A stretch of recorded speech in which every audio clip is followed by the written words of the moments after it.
consultations sont gratuites.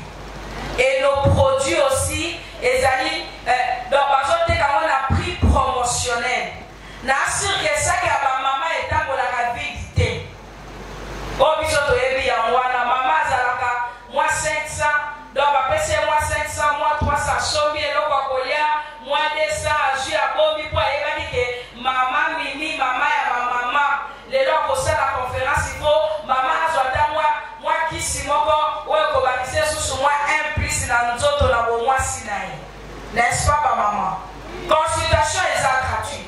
Et ça est très important pour l'état de santé. Et c'est là où on peut négliger. Les autres ont un problème, il y a un AVC. D'autres ont un problème au niveau de la santé, la bicho. D'autres ont un problème, il y a bien aimé de fois, ils ont piqué la crise, ils ont eu la difficulté dans la santé. Nous sommes les amis. Et ça manque, il y a Koyeba. Il y a un besoin de la Bible, les autres, la bicho, mon peuple périt par manque de connaissances. Il y a un besoin de la Bible, il y a la vision sur le renouvellement de l'intelligence. Namakamo état de santé est très important. Oui, état santé na yo. Et ça na mutu mususu ata to ya sucre na ebite. Maman na kosi. So qui te be tout na mutu a bébé, tout na ta papa. So qui sucre na eza na combien tout na posa to ko sa l'expérience wana. Tout na pele muninga de wa bébé na yo to a sucre. Tout na muninga za bébé na yo tout na ye. Est-ce que vous avez vu la sucre dans la yaza? Alors, occasion, il y a un peu de sang de l'issue. Quel est le état na yo? Quel est le sucre na yo? À partir de bilan, combien de fois oh yo liaka? Sucre coco, matasto, sucre coqui coquita. À partir de l'examen, on ça là le lot. De quoi il y a pour créer équilibre dans le bilan quoi pour liaka. De fois, on liaka dans le bilan pour jouer na okaka oyebite. Et l'autre, il y a apporter en plus ou bien et pour qu'on développe malade. Alors, occasion et peut s'améliorer. La place au foot à Momo, Tolobi, les consultations, ils sont gratuites. Quoi, ça n'a pas ça, à que les consultations, protocole, service à protocole, et aux alawana, moi, je savais qu'au tombeau, il y a la classe. Les lots, n'a pas ça, moi, si mon boîte est à Sony. N'a pas ça, moi, si mon soki ba oyoka ou bien ba elisho que moi c'est à toga kamboka te yeba que moi c'est à toga kamboka ba lobi une femme sage bâtit sa maison na o ya likoso eza nzoto na yo esengeli oyeba état ya santé na yo esengeli oyeba nani oyo ozali lelo tozo célébrer journée ya ba maman est-ce que moi si mo ba koko ebisanga nani oyaza tout dans nos voisines papa tout dans nos mamans aza pembeni na yo nani oyo ozali mwasi aza nani tozo célébrer journée ya ma maman journée ya liberté de la femme mais tout dans nos aza pembeni na yo mwasi aza nani est-ce que na koya toye la kati na wesika omemi mwa papier no na mwa bik nani ama memi mwa papier na bik ba maman alléluia amen est-ce que vous trouvez memi mwa papier na mwa bik atombolela nga ona merci beaucoup parce que les paroles s'envolent mais les écrits restent. De vos quotidiens la aujourd'hui d'abord bon sali mais un bon que nos formule au dernier ah maman mimia loba qui boye et c'est les chikorana bonissa. Barobi renouvellement de l'intelligence, santé et mariage. Ce sont les points essentiels dans la vie d'une personne parce que et là, par l'émotion, la vie a montré la botami et c'est que nous avons la santé malade. Montré sur la poche la vie a la poche à Oba. Alors, le Seigneur dit qu'il y a renouvellement et intelligence dans la carte à Liban. Les longs des papas, hôtel, la bohème, sa maman, yo, les ababilo, comme ça, la canto, au Kosakanga, qui les longs des babis, c'est vérité.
Zoana.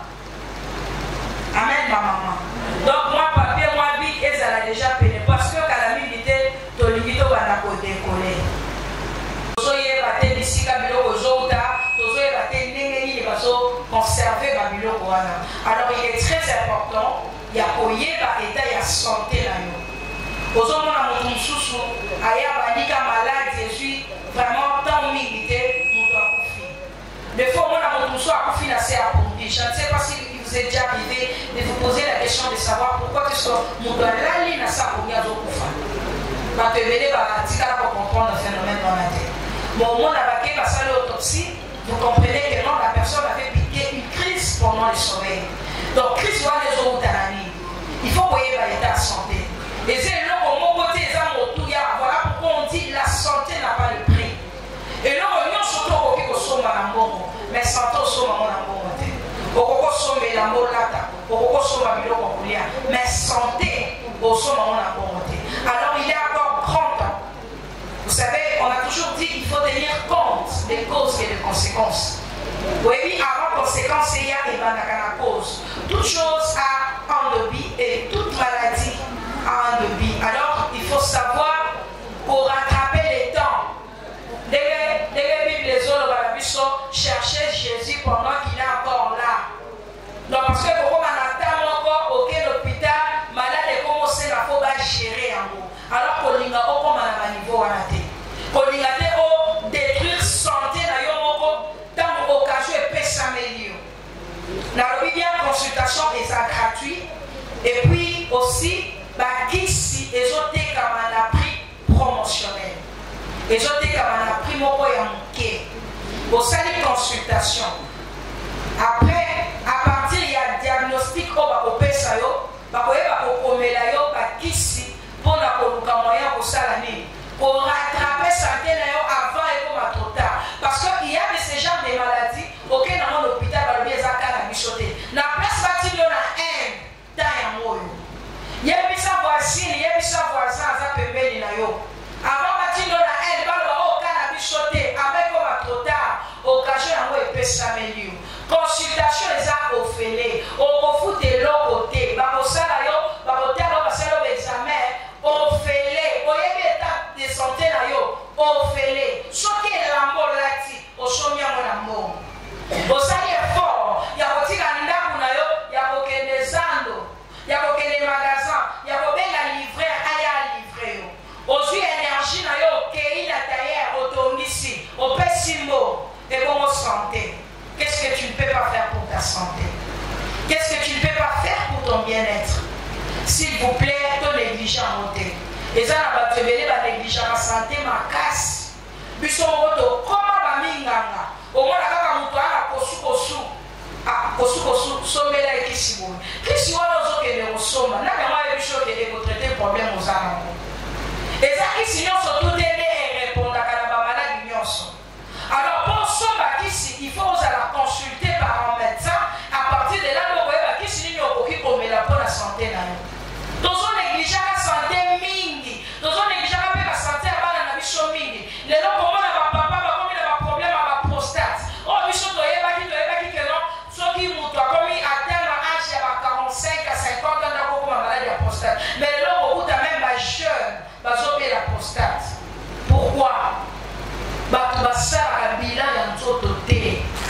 La pesika exemple typique awa. Na lobby tout la voisin na yo. To ya sucre na ye ba éviter. Sucre ezalaka bien te ezala moke. Sucre mpe ezalaka bien te ezala ebele. Alors to ya sucre eyebani. Mais siko to ya sucre na yo oyebi te. Omelaka jus mikolo nyonso. Omelaka masala mikolo nyonso. Eta ya santé na yo oyebi te. Nga kutu na bwana nga basucre mpona kokima diabete. Namelaka nanga mai. Omelaka mai. Mai mpe omelaka mosolo stabiliser sucre. Nzoka ezokitisa monde cause ozomona bato ebele alali na butu ala mokite. Au moins, nazo katolo passe, nazo kabiente, nazo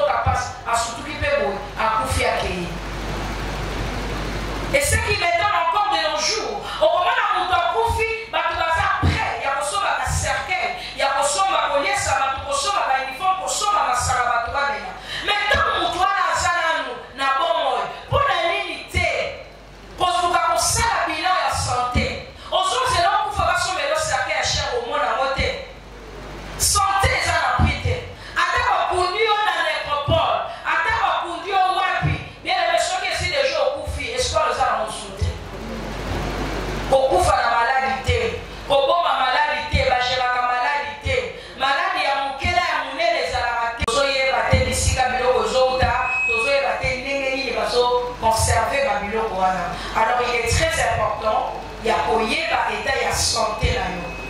Aux hommes, on a mon sous, ailleurs, on malade, je suis vraiment tant milité, mon doigt couffé. Des fois, on a mon sous à couffé, c'est approndi. Je ne sais pas si vous êtes déjà arrivé de vous poser la question de savoir pourquoi que mon doigt là, il n'a pas couffé à couffé. Parce que venez, pour comprendre le phénomène dans la tête. Bon, au moment où on a fait l'autopsie, vous comprenez que non, la personne avait piqué une crise pendant le sommeil. Donc, crise doit les autres à il faut qu'il y ait l'état de santé. Et c'est là au mon côté, voilà pourquoi on dit la santé n'a pas de prix. Et là, on a surtout au sommet à mon mais santé au sommet à mon côté. Au sommet à mon lata, au sommet à mon mais santé au sommet à mon côté. Alors, il est encore grand temps. Vous savez, on a toujours dit qu'il faut tenir compte des causes et des conséquences. Oui, avant conséquence, il y a la cause. Toute chose a un débit et toute maladie a un débit. Alors, il faut savoir pour rattraper les temps. Dès que les autres chercher Jésus pendant qu'il est encore là. Donc, parce que pour qu'on attend encore auquel l'hôpital, malade est commencé à faut gérer en haut. Alors qu'on y a au niveau à la tête. Qu'on y a détruire santé dans yomoko dans l'occasion et peut s'améliorer. La bien consultation est gratuite et puis aussi ici les autres comme un prix promotionnel. Les autres comme un prix moko ya muke. Au sein de consultation. Après à partir il y a diagnostic au ba opesa yo ba koyeba ko komela yo ba kisi pona ko luka moyen ko sala nini. Pour rattraper santé avant et comme trop tard. Parce qu'il y a ces genres de maladies auxquelles dans l'hôpital, dans le biais de la bichoté. La place bâtie de la haine, dans un mot. Il y a des voisines, il y a des voisins, ça peut mener là. Avant bâtie de la haine, dans le cannabis sauté, avec comme trop tard, occasion à moi, il peut s'améliorer. Consultation les a offert, on fout de l'autre côté, au salaire, au terme, au examen, on fait les, on y a étape de santé là yo, on fait les, ce qui est la mort là, au sommet à la mort. Au salaire fort, il y a aussi un ndaku na yo, il y a aucun des andos, il y a aucun des magasins, il y a aucun la livrer, à livrer yo. Aux yeux énergie na yo, qui est la taillère, au tourne ici, au pessimo, et bon santé. Qu'est-ce que tu ne peux pas faire pour ta santé? Qu'est-ce que tu ne peux pas faire pour ton bien-être? S'il vous plaît, ton négligent monté. Et ça, on va te donner la négligence la santé, ma casse. Puis son moto, comment va minganga? Au moins, la moutoua, la kosu. Ah, kosu, sommet-là et qui s'y voit. Qui s'y voit dans ce qu'elle est au sommet? N'a pas mal de choses qui est pour traiter le problème aux âmes. Et ça, qui s'y sont tout aidés et répondre à la malade d'union. Alors, pour sommet, il faut la consulter par un médecin. À partir de là, vous voyez, qui s'y est pour la bonne santé. Dans son négligence la santé mingi, dans son négligence la santé à la mission mingi. Les gens comment la papa comme il a un problème à la prostate. Oh mission doit y qui que non, ceux qui montent comme il atteint l'âge à 45 à 50 ans d'accord comme maladie à la prostate. Mais les gens beaucoup même pas jeune, bah oublier la prostate. Pourquoi? Bah tu vas ça à bilan dans tout côté. La pesika exemple typique awa, na lobby tout la voisine à yo. Il y a sucre dans les sucre, ça va bien à la mouquée. Si le pèse à la bien à l'épélé, alors il y a sucre et il y a mais si il y a sucre dans les oyebi. On met la gym nicolonioso, on met la massana nicolonioso, et il y a santé dans les oyebi. Là, pour tout d'abord, on a sucre pour la coquille à diabète, on met la maille, on met la maille paix, on met la table sur le stabiliser sucre. Nous avons les autres qui disent ça, on est pause, on a la tuébélé, à la bouton à la mouquité. Au moins, la moutou, nous avons 14 passes, nous avons 20, nous avons 4 passes, à surtout qui peut beau, à couper à qui. Et ce qui m'étonne encore de nos jours, au moment où on a couffé, bah tu vas après, il y a besoin d'un cercueil, il y a besoin d'un collier, ça va tout besoin d'un uniforme, besoin d'un sarabatu va bien. Mais tant que toi na zana nous, na bon moi, pour la limiter, pour que ça la bilan la santé. On se dit là pour faire son mélo cercueil à cher au monde à moté. Santé ça la prité. Attends pour nous on a l'écropole, attends pour nous on wapi. Bien les gens qui essaient de jouer au couffé, espoir les armes sauter.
ici va protocole va kusunga biso moko na moko akobanda kokende mpo na consultation baoyo baye na nsima protocole azali soki oza na besoin ya consultation opesi kombo bakobanda koya kozwa moko na moko mpo na consultation tolobi bien la santé n'a pas de prix. Amen.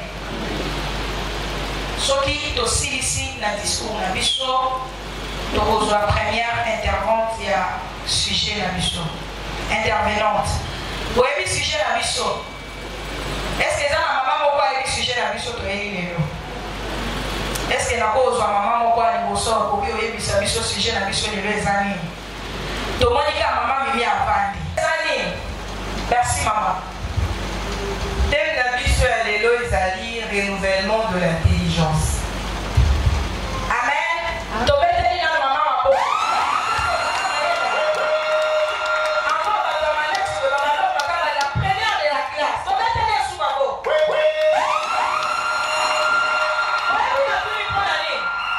Il faut regarder le thème. Pour ma maman ko bima na thème na monoko ya mama ezwa place. Donc soki mutu alinga boyebi te okokalela nyama mpina mokila awakima o. Amen ba mama. Donc il faut oyeba nanu mama na likambo oyeba nanu thème eza nini mpo nyonso bakote yawa ezwa esika toyebi thème na biso eza renouvellement de l'intelligence santé mariage. Mariage santé donc nyonso to esangani esali vision namoni mpena lelo mama koboma biso ya mpo mpena wana domaine na ye mpenza opena yo monaka tabu wana lelo naza sur avant oyo osokolaki matoi bien mama mwa papie na biki na maboko tolobaki na ebandeli osimbi ozokoma oyo eza essentiel parce que les paroles s'en vont les écrits restent soki papa asali mwa mbebe olobi tokendaki kuna mama alobaki nini soki omoni mama funa kusikusa makambo ozosimba te olobi me yo lelo naoki okoendeli il faut nazongisa yo ntango ozoyepa mama oye na brève à l'appui mpo mama aza lokola tribunal me mama jour wana yo oteyaki me ntaka kuna nake kuna nakoti mbala moko cu lokola bisacho acholi nalobi lelo fo tokanga lidusu wana amen na bakose ya mama nde tozokanga lidusu wana bautaka banyokoli biso mingi tozosilisa bango succès mama kobanga su ujanga te mpo bayebi yo secret ozoragenir ti na misanda amen boyebi misanda te bamama boyebi misanda merci beaucoup. Première intervenante à Koleka na sujet où ils allaient sur le choix du conjoint. Oui, c'est vrai, Thomas l'a rabisso. Mais avant Kobala, il y a un degré, n'est-ce pas? Donc, il est le choix du conjoint. Après, Tokoleka na moi témoignage, mon commis balé, ceux qui battent la carte na loba qui service à protocole les awana. Aux awana, maman Mimi, la qui se met là.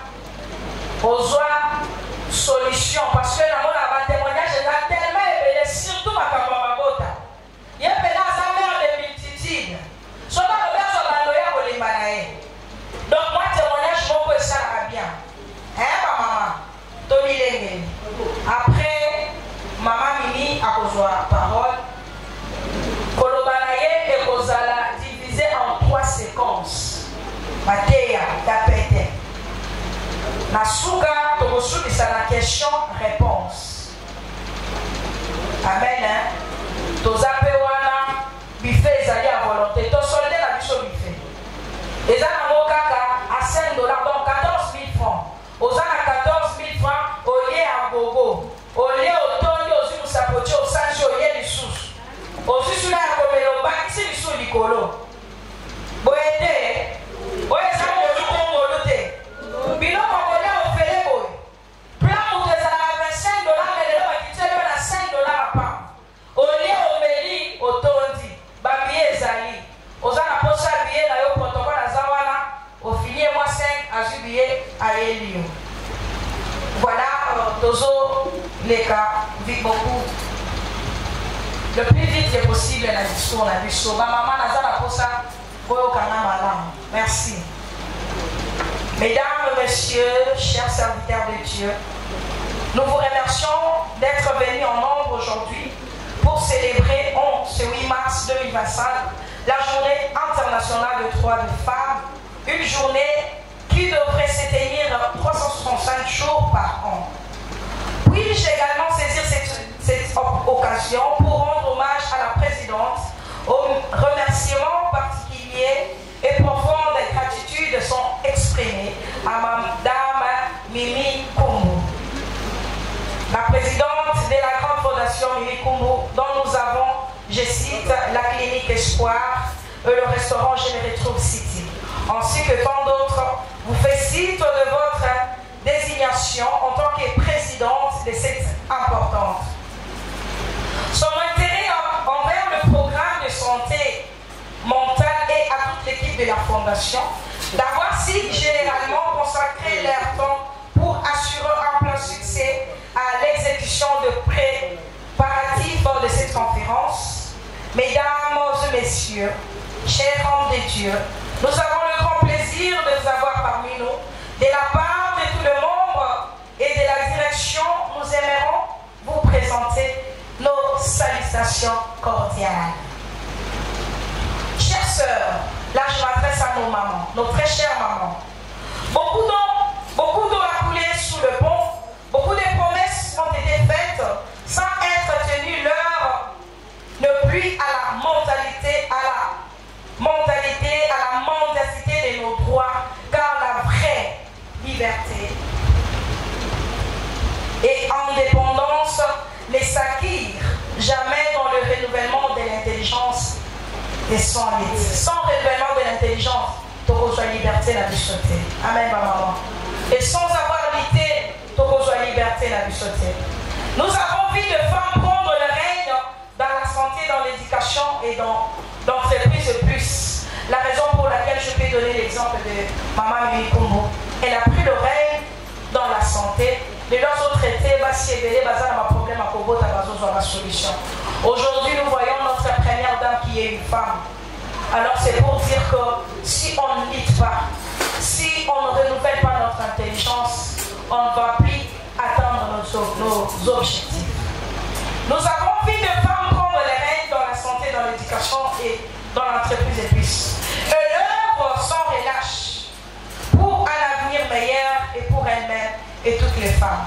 Bien sûr, malgré ces mauvais sociétals, les violeurs restent lents. Le viol reste lent basé sur le guerre et manque de présentation terminée dans certaines sphères de décision sont des défis que nous devons encore relever, mais je suis convaincu qu'ensemble, pouvons surmonter ces obstacles. Nous devons également encourager et soutenir les femmes des entreprises et à innover leur succès essentiel à la croissance économique de notre pays, à la construction d'une société aussi d'un avenir meilleur. C'est pourquoi cette journée doit être pour nous à nous poser les questions suivantes. 1. Qu'est-ce que nous devrons poser comme acte au cours de cette année et dans les années à venir en faveur de notre épanouissement en tant que femme? La deuxième question. Que faisons-nous et que prévoyons-nous de faire pour éradiquer les phénomènes de la violence subie par les femmes et les filles, en particulier celles de l'Est? On garde une minute de silence pour les femmes qui ont perdu la vie. Le sens de la prise de décision. J'aimerais dire à une femme aujourd'hui, arrête de te sous-estimer. Pour dire que nous avons au cococa. Avec le renouvellement de l'intelligence, avec la force que tu as, tu peux. Que faisons-nous et prévoyons-nous de faire pour élever le défi du siècle présent avec les réseaux sociaux? La dignité de la femme. Qu'est-ce que nous prévoyons de faire? Aujourd'hui, il y a des TikTok, il y a des filles qui se dénudent pour de vue. Qu'est-ce qu'en tant que femme, aujourd'hui, ce vrai, nous célébrons la journée de la femme. Qu'est-ce que nous faisons pour arrêter cela? Quelles sont les luttes que nous devons faire pour garder nos valeurs et notre dignité? Quoi que vous fassiez, chère madame, soyez différentes.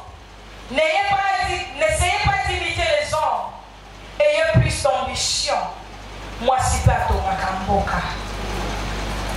Soyez persévérantes et ayez en vous. L'excellence est la meilleure manière de vaincre le sexisme, mais il ne faut pas craindre l'échec pour autant. Si ça ne marche pas, continue, n'abandonne pas.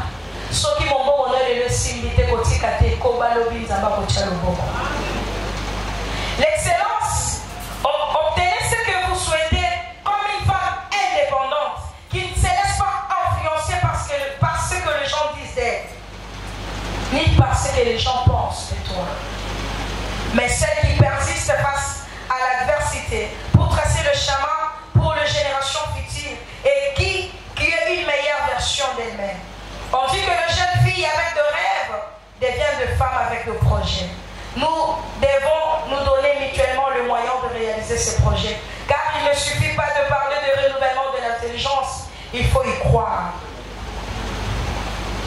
Oui, nous allons intervenir dans le sous-thème, il y a choix du conjoint. Pour Maman Alikambouezali Bongo, le renouvellement de l'intelligence, santé et mariage. Donc, photo yeba, choix ni tokosala, nzela tokota na likwela. Na mozo à la place na ngai po na kokako. Ah voilà, merci.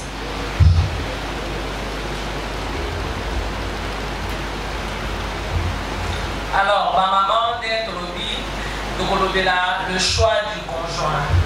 Et ça, point mon très essentiel, car le choix d'un partenaire de vie influence profondément le bonheur et l'épanouissement total, je veux dire.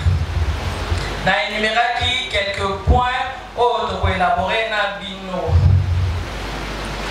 Pour bien sûr avoir un mariage équilibré. Hein? Pour il y a peut-être donc moi la voilà. Premier point la biso na énuméré que bongo communication ouverte et honnête. Et c'est que la biso na ebandelia relation moko songolo tozala très honnête na ma solo toni communication. Mbeba mingi komaka bandeko pona lokuta. Moi lokuta moko ko banaliser mais ko causer problème na relation na yo. Et ko ozangisa ope libala. Olobia na kolobela ete na début ya relation bité na kolobela yeli kambote yo banaliza ngo nzoka ba misusu bazaka très sensible na lokuta ba kokara ngote. Alors yango tolobi communication ouverte et honnête, c'est très très important dans une relation à début ya relation. Alors tolobi lisusu bandeko point mususu ezali compatibilité émotionnelle et gestion des conflits. Il est essentiel bandeko de savoir que comment plutôt gérer l'émotion dans la relation. Le conflit ou l'émotion, c'est quelque chose de très crucial. Dans la relation, l'émotion a début aux gens pour s'en foutre. Alors, il faut qu'on y ait azo silikanini pour gérer le stress na ete ko tikela ndeko a gérer stress na ye mokote. Il faut qu'on compte oyeba pour nini likambo ezotungisa ozwa likambo wana olata ko balokolo ya yo. Tolbi atozoluka un homme parfait mais tozoluka libala moko équilibré parce que les choses tozala sur la imperfection. Dans ozoluka okwelana, il faut que za ba point kozala commun pour permettre libala na bino ezala malamu mingi. Très important. Et puis point mususu to signaler que ezali bongo signaux d'alerte à considérer. Ba signaux d'alerte ezali na relation de bandeli bandeko okutani na mwana mobali moko ou mwana mwasi moko azopesa ba tendance ya malamu te, azali très violente ou violent, mwasi moko azali très insolente, aza vraiment na makambo moko ezomona ke c'est l'éducation na yo ezotambola bien te. Mais pour beaucoup batenaka beaucoup plus compte ya apparence. Ah, moi c'est dans nzoto kitoko moi mobali nanga vraiment non côté wana penza des fois sans contenir compte na ba point essentiel o ezali éducation. Opona okumba maneka na relation moko ya violence ba betier baza ko manipuler ye ti opona na fin de compte kana lo yenge na mutu wana ba kwela ni. Et libala na libandeli ya relation tango koti na kati na libala eza susu elengite kobeta wana ozosepela nango te soki babeti yo na nsima kobeta balekisa yo na kuna na tatami omona ozomona susu malonga te libala ekomi mbutu wana ntango ekotaka na kati ya libala yango eyaka na baconséquence néfaste na bana. C'est quelque chose de très important, il faut vraiment veiller là-dessus. Et puis, point pour soulever que bongo, les antécédents familiaux et environnement social. Comprendre le contexte, il y a famille à moto aux très important. Yo, l'Ikalina moto, comportement naïe, bandeko naïe, talioté. Toi, tu es beaucoup plus basé sur votre relation, sur moto. Nous ne sommes pas des blancs.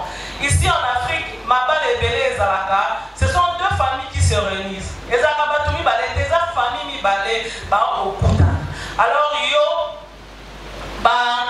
nini nalobaki koluka kolandela famille ezandenge nini babelson nanga bazala famille onozoli malokota ndenge na bango ezandenge nini yo etali yo te toi tu es focus sur partenaire na yo moto ekokwela na ye alors ndenge ezalaka mpe botie bamoyen de mélanger bokei mpe na likwela yango ekoma na likwela boye ose rendre compte ke basemeki na yo bazalaki vraiment na lolenge moko ya malamu te bakomi kolukela o baproblème toyebi ke ezalaka baproblème na kati ya libala mais soki déjà auparavant oyebaki ozalaki na contrôle nango ekosurprendre yo te alors ntango se préparaki te une fois na kati na libala ozokoka kogérer yango te okomi yo kotelaka bandeko na basi yo kaka boye problème nde yango wana nasisite mama te nasisite 15 minutes nekoki te ya soloka sikoyo te ezela toloba mama nabakisa kaka mwa biso bamama tozalaka kaka pardon ngai naloba nini baconséquence ya mabe oyo tosalaka donc. Merci vraiment, que Dieu soit loué. Mettre la temps paix en circonstance. Mais puis que si tu sambeli, tu ça la pour rapide parce que tu bandis na retard. Vraiment beau excuser biso parce que zalaki dépendamment na volonté na biso te. Donc ce qui bolali kola monka onzamba salaka ye moko abunisaka ngo. Mais la circonstance sinon c'est tant que bana nzambe to pesi nzambe na biso merci to beti maboko. C'est tout bon accueillement.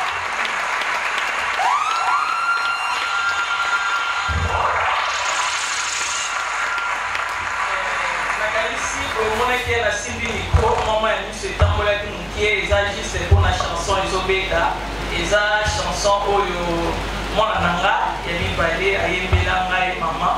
Donc, dans la Yokango, ça fait toujours comme ça. Et puis, Nazo Pesa Nzambinanga, merci pour la journée Oya 8 mars. Le 8 mars, Konanga est comme une journée moko historique. Na otikalaka okosa na ngote vi na nga mobimba parce que na sali depuis na bandi osala baconférence na 2016 2017 18 topemaki juste na 2020 pour na confinement et puis pour reprendre 2021 et puis ti lelo tozokoka osala la conférence et puis bane nyonso na sali yango j'étais une femme célibataire mais lelo nazosala yango mariée malgré azate papa chamalage d'un beaucoup mais que azo landa biso et ça fait la témoignage mon adopé ça toujours pour la 8 mars na oti ba maman na biso oti ko le bilal kamba choix nazalaki na relation moko to bandi na ye na 2020 donc to comme na 2022 na kata mutema na ngana kumoka posa bobala mais oza déjà na un monsieur pour salaka na ye malgré azaki musika. Donc, comme on avait 2022, on a décidé que, mais c'est 2023, si on va l'ingérer dans un budget, il faut que on appelle ça la vie. Le message de Singapour, d'accord, total. Donc, comme on a 2023, le 8 mars, il y a 2023, 10 heures, on a salon na point wana fana ya kokota, le message de Singapour maman, to kabwani lelo.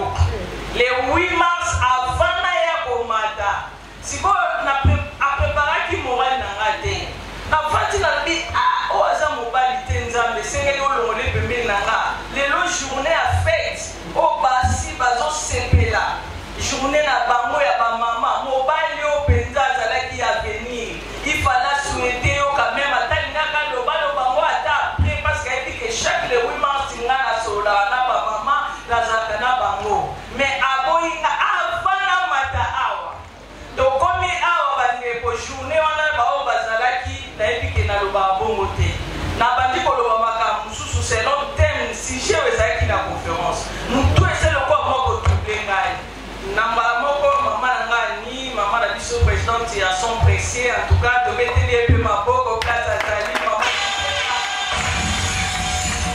na minute mama présidente na biso azo kota na binzambi église na ngai na baye pour défendre ngai soki lelo na continuer na zobo na to sale ko simba te ko kota mama wana tanga komi liboso na ngao mbala moko conférence echangeaka baba zaki na 2023 na longwe na sujet na nga na kota ki na la sémence na baneko lobela comment okoki ko honorer sémence na yo directement message échangé et puis na suka bato bayebisinga mama conférence oyo eleki ba conférence nyonso mais makambo ezali na wana motema bango bayebi yango te na vanda bongo 2023 esili tokabwani mpe 2024 jour ya conférence ya 2024 papa oyo abalinga lelo chincham ayaki conférence nga te mainvitaki paster Marius abengi ye aye mpe conférence bao bazalaki conférence ane passé témoin aza wana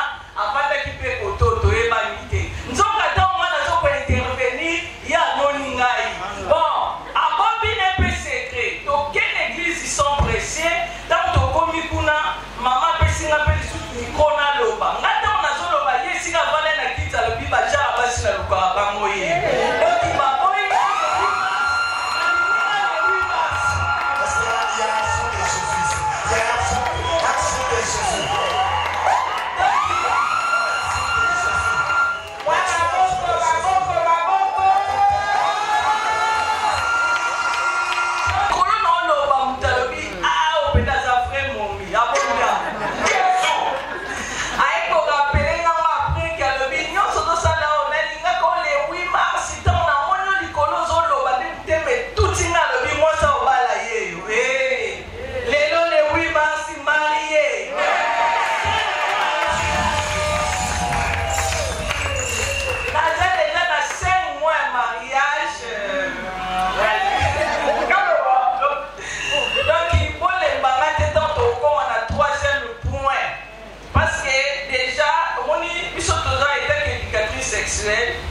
il y avait des choses qui na bana ko za pe na réserve parce que ba passion na bana e ba position na hati azaka marié to azaka te na bomba kingai na teve nga na sekaka na obeta masola mbetu loza mutu pembeni nzoka mukala mais lelo sikoyo na za accompagner moi na comprendre wana ona zaki na ngolelo boksa matoi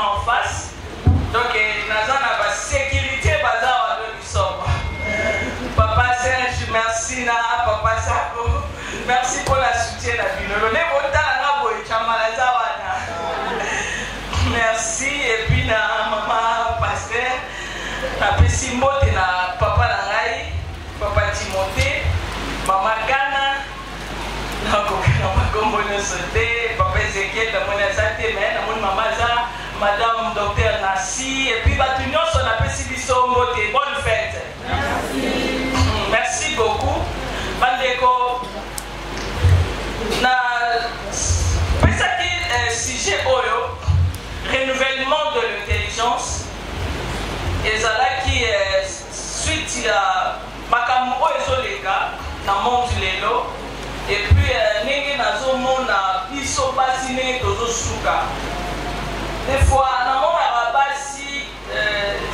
babenda biso batia biso ka na monde entier ke betela mwasi lisolo mosusu me kobeteli lisolo ya libala te. Donc pour la femme ye amonaka lokola libala nayebi te soki eza signature soki eza nini ezalaka vraiment compliqué. Et puis la femme ntango azwi moto oyo bakotambola na ye ensemble ntango akokóma na kati ya ndako ya de réalité oyo esalaka ke mwasi abanda kosepose baquestion eza nga nasalaki erreur pourquoi boye à cause ya makambo oyo ezoleka na ndako na famille na monde nakoki oloba ya des choses oyo inspiraki nga nalobaki te non il faut tomeka mpe kopartage na basi renouvellement de l'intelligence. Balobi te ke oza intelligent to intelligente te balobi renouvellement. Donc barenouvelaka eloko oyo eza déjà mais basengi yo orenouvele yango parce que mutu nyonso abotamaka tobotamaka na mayele oyo nzambe apesa biso ezala mwasi ezala mobali.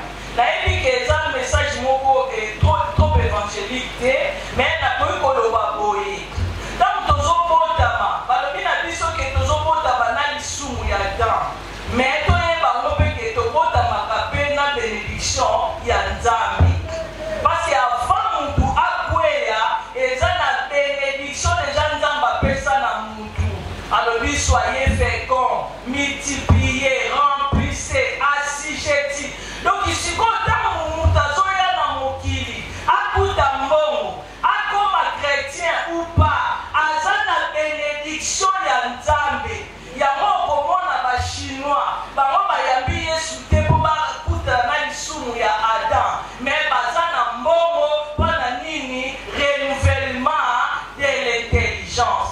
Renouvellement de l'intelligence elongolaka mutu na pauvreté elongolaka mwasi na complexe. Renouvellement de l'intelligence esalaka mwasi azala patiente place azali abala te abota te ayebi importance na nga na mokili eza seulement premièrement il faut na impacter environnement na ngai il faut bato balukaka ngai par rapport a badon oyo nzambe atie kati na ngai avant mobali aya kobénéficie nango soki so oyebi role na yo oyelaki na mokili ndeko libala ekoya nsima bana bakoya nsima mais esi oyo epate deja mokili nde yango nazolobela renouvellement de l'intelligence. Okoki ozala nde toza boye mutu akokobeta tolo te ke vi na ye bayebisaka ye na prophète to atanga yango na classe to akomaka yango na nini na carnet moko quelque part atiaka yango na agenda alobake nga vi na nganga na trace yango boye. Bref année biso tosali conférence totiele heure na biso selon bato 10 heures mais nzambe amemi biso na 14 heures. Donc eza ndenge moko vi na biso bato bokozala bozata mosusu 30 femmes kovande place moko na kati kuna okuta basi bapolisier okuta mwasi ya boulanger okuta mwasi ya paster okuta mwasi ya docteur okuta mpe mwasi oyo mobali ya obandozala na Kinshasa te abandokende bavoyage. Est-ce que tozokomprendre? Donc ifi eza tellement compliqué eza oyo biso tosalaka bakatile te. Donc mutu nyonso ayebi te avenir na ngai ekozala ndeni bref année tala basituation tozoleka nango. Donc mutu na mutu aza na problème na ye bamosusu bazali ndako mona mobali mosusu mobali mosala ekufi mosusu mobali adeplace mosusu baboti nanu te. Donc soki oza na intelligence okoyeba kogere environnement na biso bakokotengela biso toza na proverbe 19:14 juste tozwaka la référence mpo esunga biso.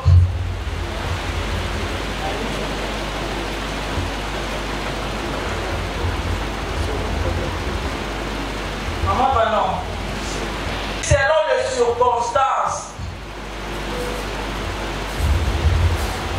Mais ce qui est que toza na intelligence wana te yango komona na ko expliquer eza na mwana mwasi moko nayebaki baye kolinga ye na pilote wana alingi ye atie ye na ndako babando futela ndako mona monfleri $2000 eza na baekran baosomba biloko na kiteya bao bayebi kiteya bayebi biloko ezalaka trop cher mwasi batondisi ye ndako na balavanda wana ta moke par jour baopesa bino $100 ya biloko bakolia provision eza na ndako sikoyo soki babundi babandi kopasuna na bambongo mona nga nakangisi yango 2014 kaka so 2013 na kozwa $100 wana bapasoni nake nango nazwi nango $70 nga naki na ndako nazovanda ya pilote azalaki meti aza belge sikoyo soki sikoyo mwana mwasi aza na équilibre te kaka okoko otalake batv mituka ndako na monfleri boboyo okokazala kwa ndeti obongi okokazala kwa ndeti osuki wana okokazala kwa ndeti doko tolimitaka intelligence na biso na bozwi le femme yango omona mokolo mosusu boye babundi mwasi azwi 207 mibale azwi biloko wana nyonso andako abimisa yango ake ateki yango do bandeko ne baye bayebisi moni aza mobali basala na ye te ndenge atali oko zwa biloko nyonso tekamo ata oteki mobali lupango ata atikeli yo lupango soko oza don te okoma pauvre okokoma mobola mama mwana mwasi wana azwi biso ateki biloko nyonso eleki lisusu 3 mois mpe mobali aye azongeli ye azongisi biloko mzwa ndako 6 mois après ateki lisusu biloko nyonso nde nazoloba boye 2013 nga nazalaki na ndako na bango lokola domestique naosokole mokongo moko bebe miki 2013 me mutu soki amoni yo na seri wana akoseka benge domestique eta ndenge azali nzoka patrone ya batelemi ezoya est-ce que tozo comprendre sikoyo namonaka eloko wana na basi esi batia biso kana basemeki na babokilo towelelaka biloko ya ndako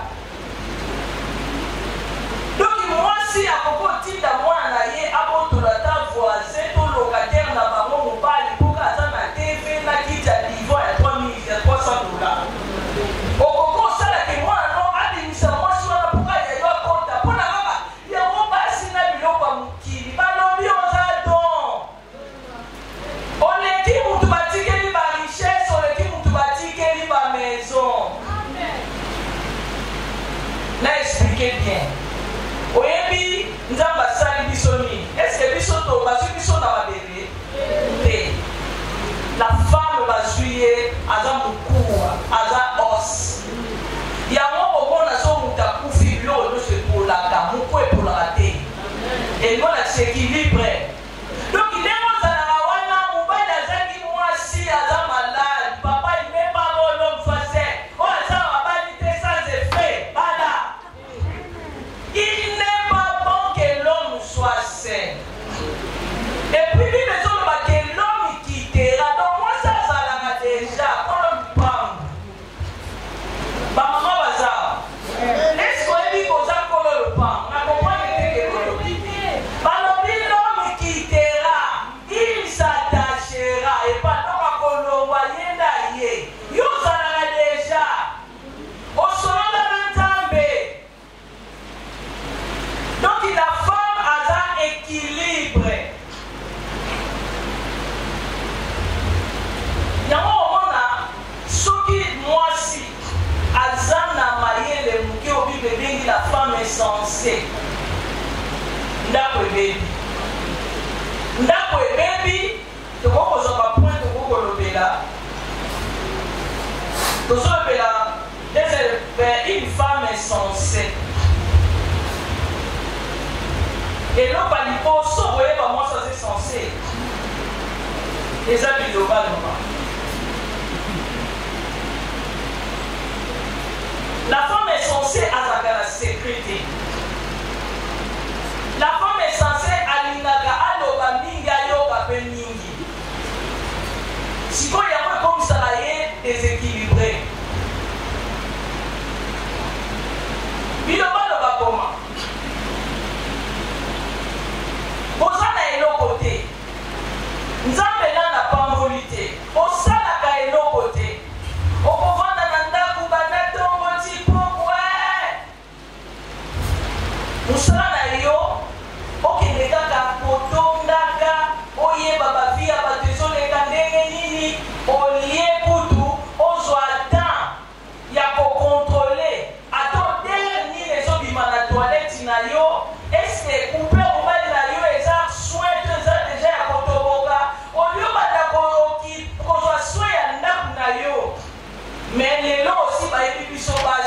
na songi songi biloba loba okenda olobi oswanaka place nyonso tala mwana mwasi oyo ayebi ke aza don akosala ta 30 40 ti akomokola bundi te aswali te nazoyinga na koexplike don oyeba don nini oyo ozali don oyo ya la femme eza don ya parler ya langue te mais eza don comme une humaine comme moto azopesa vie moto apesaka vie abatelaka vie lelo ozomona biso tozopesa vie kaka biso moko tokomi komema lisusu la mort tozodétruire oyo biso moko tolonaki oyo toseme tokomi kobuka yango kaka na kuzoba na biso moko baerreur bilobaloba la femme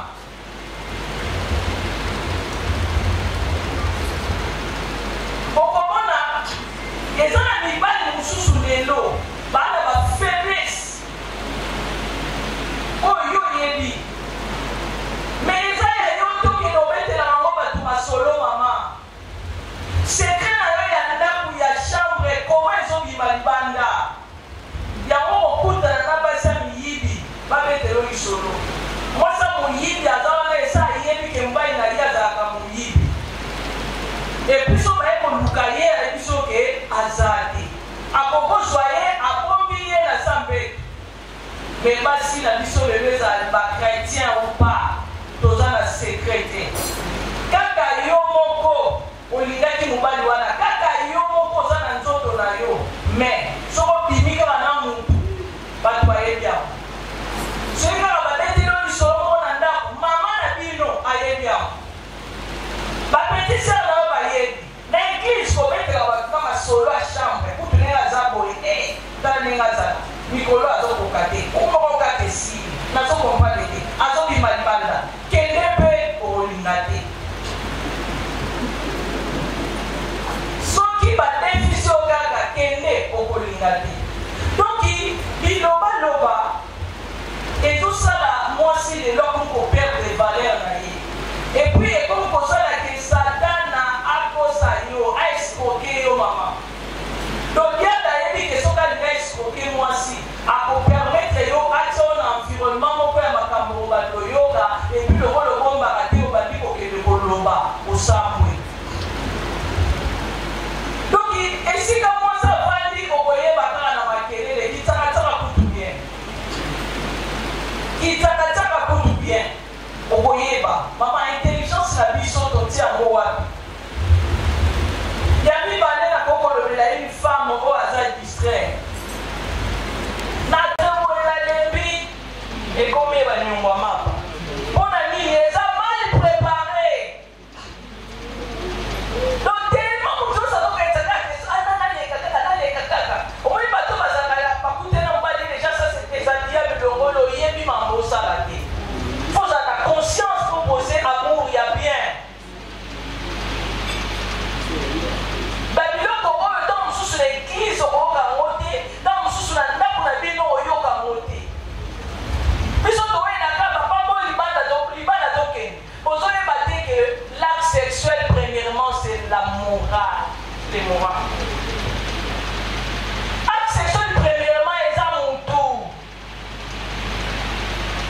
soki mutu bozopose na ye yango morale na ye eza bien te alie bien te environnement eza bien te bandeko wana formalité acte sexuel ezalaka elengi na bato baye kosala yango epuis omoni ke eza na babénéfique na yango esilaka mpe te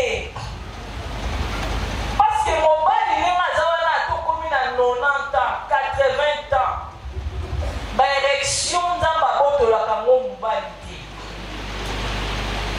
eza éternel ti azokufa mais lelo omona moto mosusu akomi 60 ans 70 ans ya koma mwa mobibata mosusu ini fois mpona nini baconséquence ya makambo nakoki kolobela ebebisi circulation sanguine ya papa baérection ekomi na difficulté alekokomi kotala na ka bongo malgré ke bolingana mais soa bakala na motema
morale. Comment morale est kozala bien? Et ça nous a marié ou pas? Continue maintenant au salade. Mais ah, on a le quoi docteur, on a le quoi pasteur. Comment okoki kozala bien?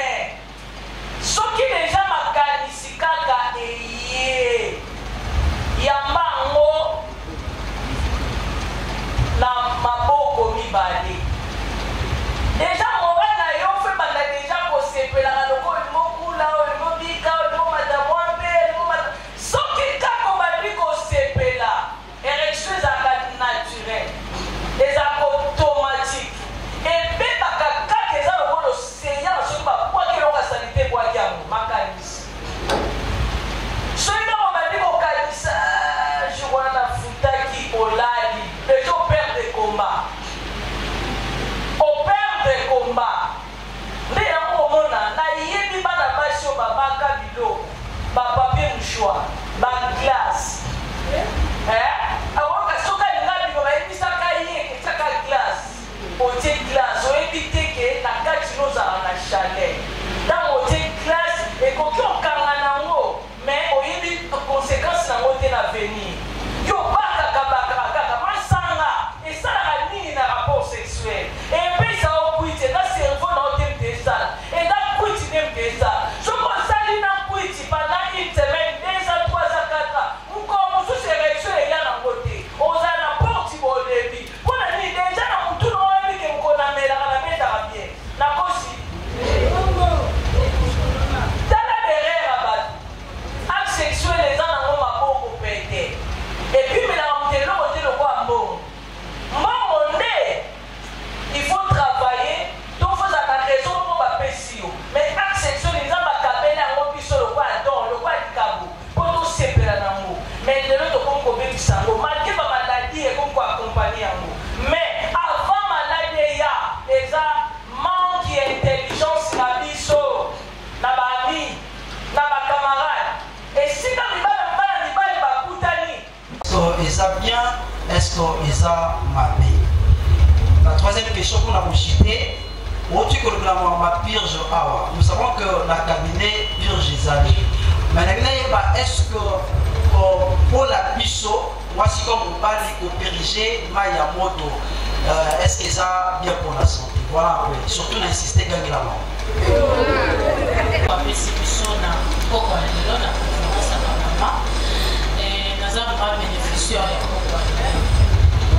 On a posé question sur les caresses.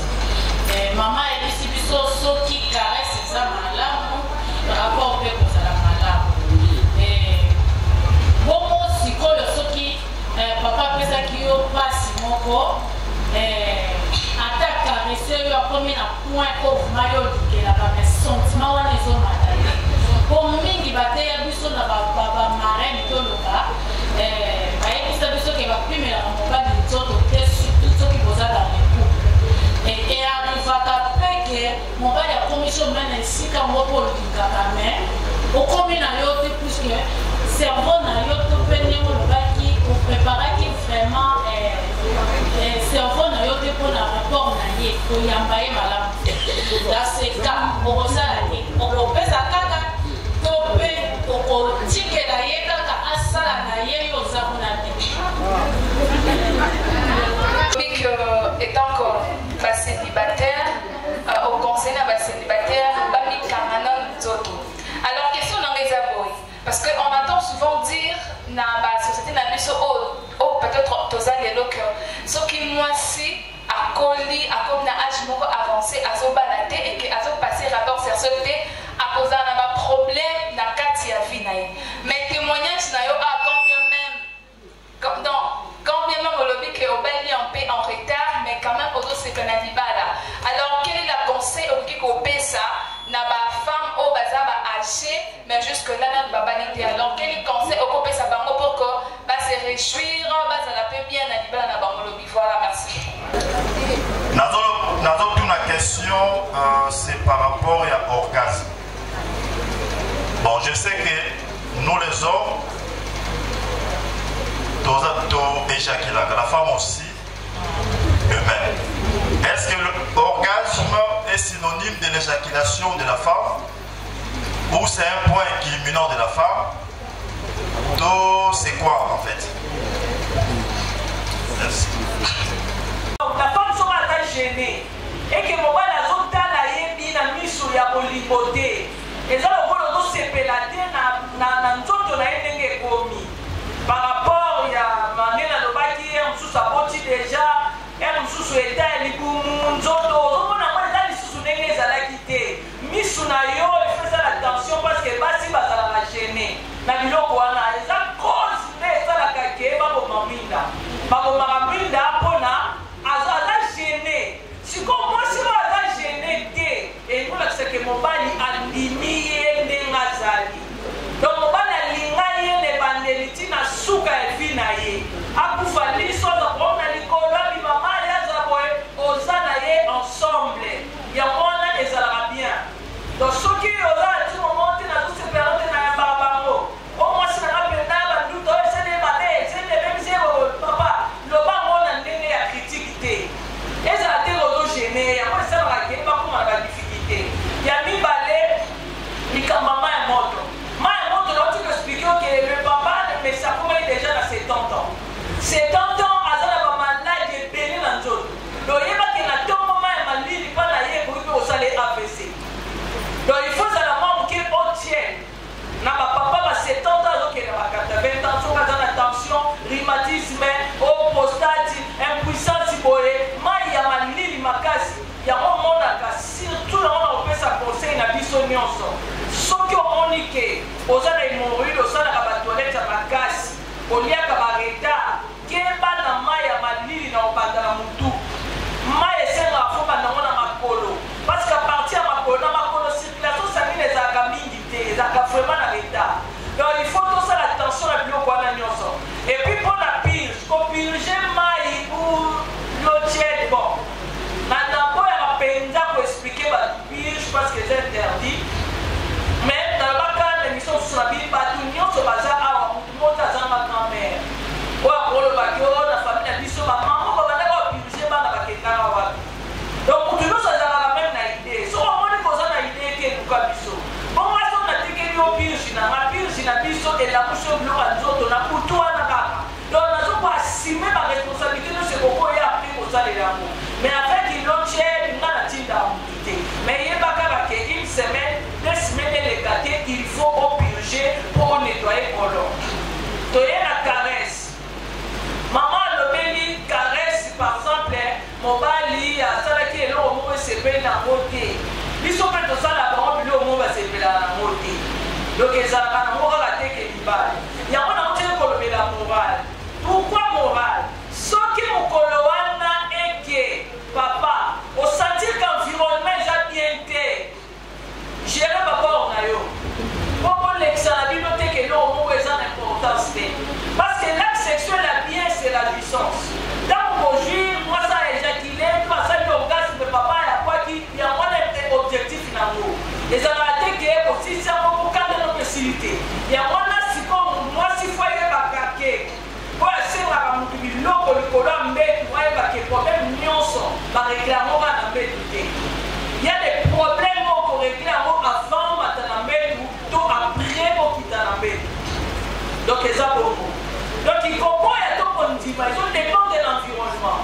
Nous tous au monde à la yann qui fait dans ma casse. Et tant qu'une mère a tout ça lui semble là, les problèmes de récupérer mon lobby.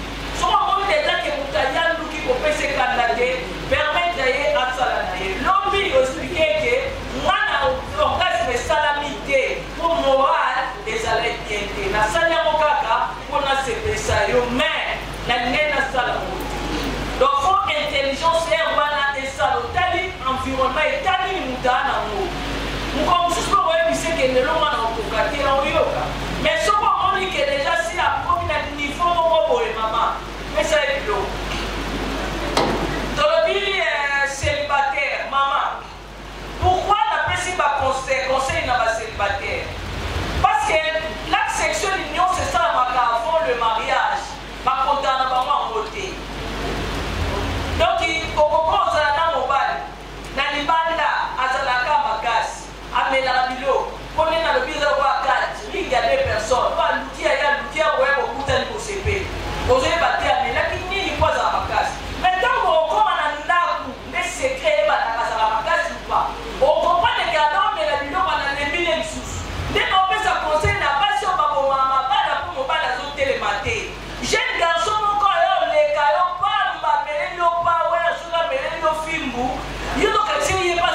okangi makoza na musala osala mais soki omoni kobikaka na bambwengi wana fo bapesa mo makabele fo moto aleka mbeka ifo so mulimba mwamba na ntongo fo moto osimbisa motu libele fozala boye soki oza na milimo wana yo ndoko badopesapesa mais napesi conseil oyo nga na pratike nasali bavoyage ndenge nazoloba wana ata nake nazongi eza na eloko moko natiaki discipline na nzoto na ngai omoni biloko nyonso nzambe akeli na nzoto ezalaka na role moko te ezalaka na role moko te chaque organe na biso eza na plusieurs role donc meme eka ozomona likumu ezaka mpona omema ze mingi eza na mamodele esa eza na biloko ebele ebongi na kati makolo na biso oyo eza kaka non seulement po epermettre biso na marche non eza na barole ebele eza ndenge moko sexe na yo soki importance ya kosalela ngo te lokola acte sexuel osepesa ngo mutu ndeko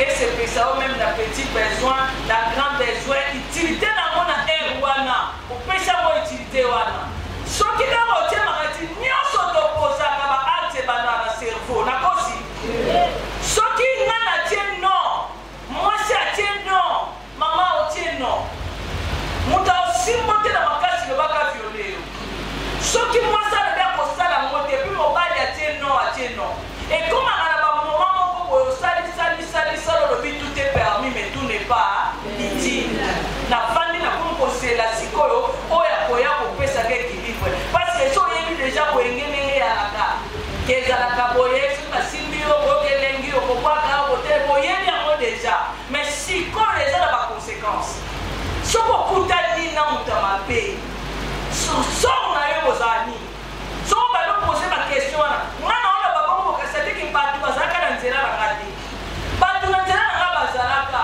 me nakomaki sikoyo na bagimele na miso nafongoli sikoyo renouvellement de l'intelligence so naosolola noboye naoyoka yo soko olobi kaka 10 fois 7 fois moyibi natio deja pembeni me yo koyeba tenge nabengi yo moyibi omonaka ke nga moko nabendani nakompandeke oyo aza nini fotesi soki oyoki lisusu mosusu otala lobi oyo te nalobi ngai na bali natuna bakestio mibale te ezaka butu moko babengi nga mama na nga ni aza te esika azali mama naotangako kaka butu moko motu tala yebisinga kaka vision na ye bandeko napoza bakestio nasali elere moko na butu moko nalobi natuna nzambe so libali eza vrai so aza mobali ya kokosanga nini nazwi butu moma na sambe ntango tokomi na ntongo nazela ndoto nazela vision nazwi te na ntongo natala leki na nga aza na ngola benga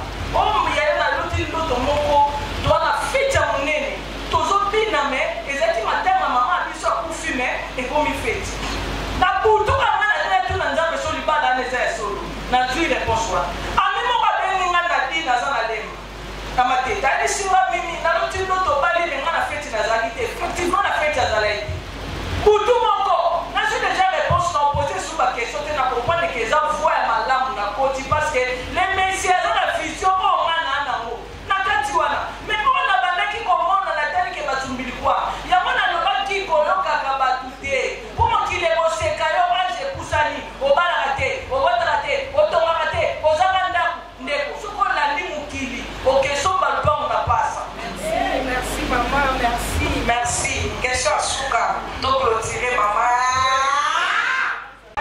Balaka ya nini bakabunyonso bakanga télévision tuna ye na biso bato anyam tokomela degreser mamani kuna basololi aye nango abandi komela alobi mami ye alobi te oya na ye yebisa ndeko na yo oya na ye boya na ye na clinique espoir na ye koya mana badokter na ye bayambinga bie dokter ndele napesi ye kotela mosika alobi nakote ekografi nazalaki na million moko ya monene nazalaki kobanga mama nini ya prépare na moral na ngai na docteur ndele kobanga wana esili opération elekaka bien avec succès sans problème bayambaki so bien kuna na bainfirmière makambo nyonso eleka bien ngai na famille na ngai tokomi kaka na clinique espoir soki nakeloli ta mosusu namonaka neti nakobika te kaka na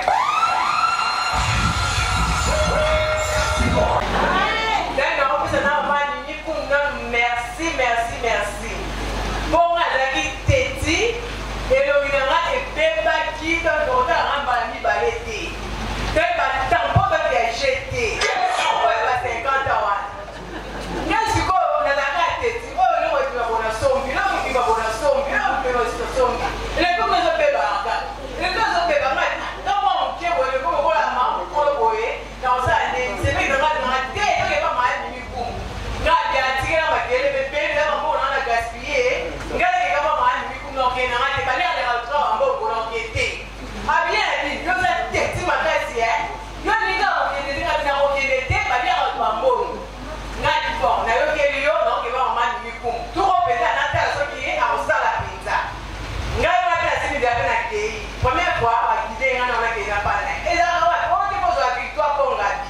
tosimika tokei ntango tokei boye mama bimi kuta atalinga kaka atuninga eloko nini opakolaki ngaki mama baitongela lekoti awa sorte na sorte baya koloba eza te kangana komora ya kobi moko ngaki te kobi ya Shirley yango ndenge epesinga mpenza boye alinanga otele Shirley epesaka lisusu fois 50 ngaki mama aza na besoin elonga kaka ebonga mabimita matalinga kaka bwalina kobanga te omonaka ndenge elonga ekozonga na beti kaka desmen namoni tenzika bando changer tezi celui na la vie makumpela mama mikumpela asala blanc ma solo naokende un mois elonga bezongi normal yango mpenza nakumisi nzambe apambola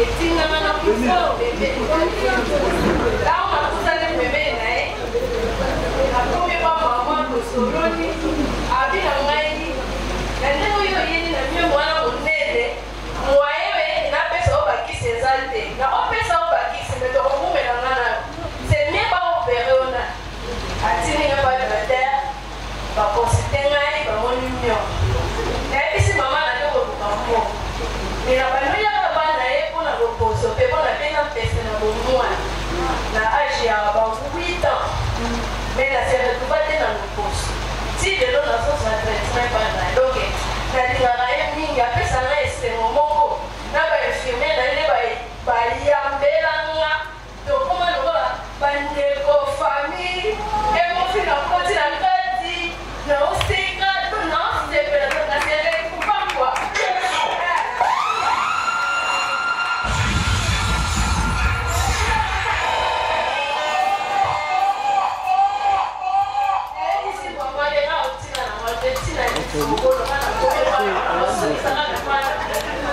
Merci beaucoup, merci.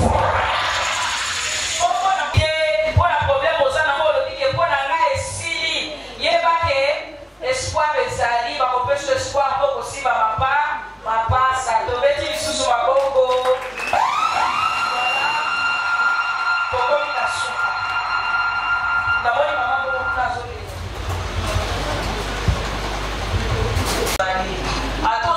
atosambelaka te yeba kozwa soin ya santé na yo parce que santé na yo eza primordial donc apart yango wana eloko mosusu te ya malamu sikoyo napesa baconseil ta neti nana biloko oteka mena okoloba te nana bamaladi naswaniaka nasalaka mental nango te na tozolinga message etambolaka bato batambusa me nazwi motuna nazana lobela ta ntambo bamaladi oyo nazosoigne 60-70% barésultat eza positif ezali hémorroïde toutes sortes toza na bainfection toza na stérilité primaire ou secondaire bazospermique baoligospermie toza na prostate hernie varicocèle hydrocèle sans opération toza na impuissance faiblesse sexuelle éjaculation précoce soin de la peau batache oyo mpeseza okotama wana mosala nasala kala perte de poids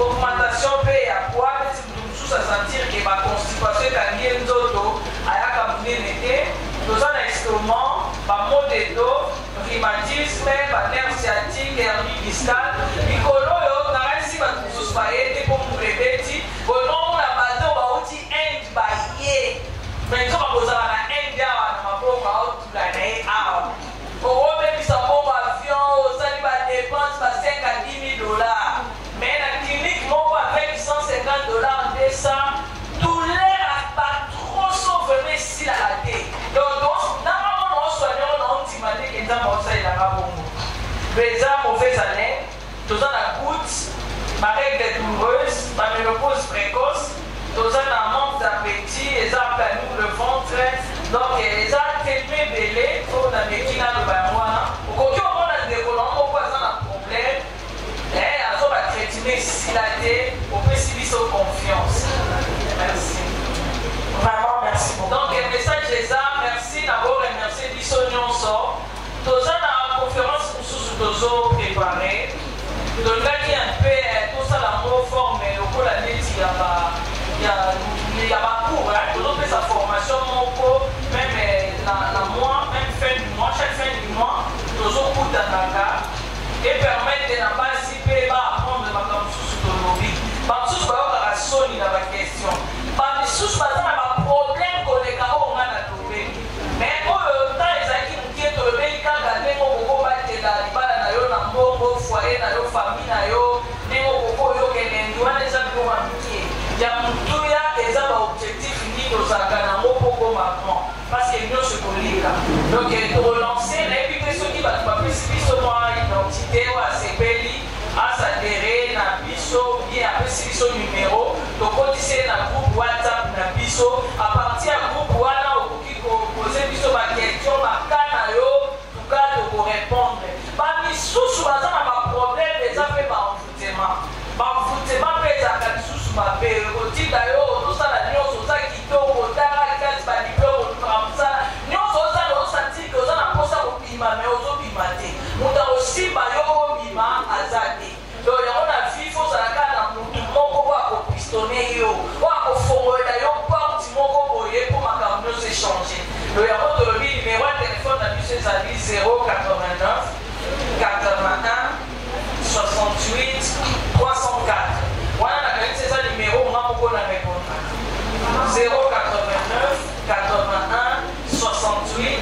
304 wana okoki opose question nyonso oza nango problème nyonso oza nango na oyo nga na lobeli te oyo oyokaka esalaka o mpasi naza ndeko no mwasi mama pose question nyonso tokorépondre biso en tout cas déjà tokokopesa permission déjà na actifié na biso zingi na yo kopréserve ye tomona ye encore pourquoi pas asimba nzete akoma 90 ans pourquoi pas 100 ans à vivre encore et à transmettre savoir oyo na ma génération oyo koya après na kombo na yesu yango totiki moko na moko na yo oyo tokolia na oyo tokomela epambolama na kombo na yesu retour na biso ezala mpe assurer protection au nom de Jésus-Christ topamboli nyonso nde tolobi ensemble amen.